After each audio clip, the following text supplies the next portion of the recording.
হকির ভবিষ্যৎ, সত্যি কথা বলতে যদি সাবেক অধিনায়ক কিংবা কোচ হিসেবে কি দেখেন এখান থেকে আরো কয়েক বছর পর? হকির ভবিষ্যৎ সবসময় ভালো ছিল, আমরা যখন খেলতাম তখনও ছিলাম।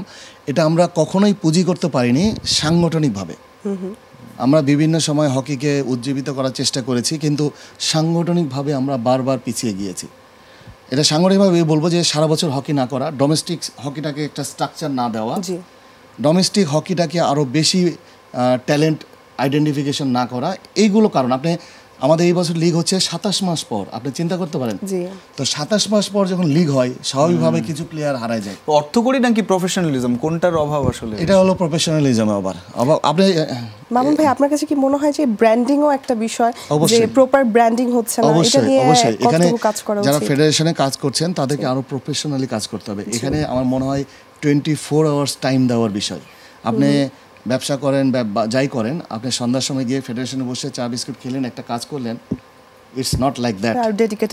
ডেডিকেটেড। এখানে সবাই দেখেন ক্রিকেট ফুটবল সবাই কিন্তু ওভাবে কাজ করছে। তো আমার মনে হয় এখানে প্রফেশনাল লোকজনকে ইনভলভ করা উচিত। এমন না যে হকি খেলছে তারাই করবে, কিন্তু এখানে চিন্তা ভাবনাগুলো আরো প্রফেশনাল হওয়া উচিত।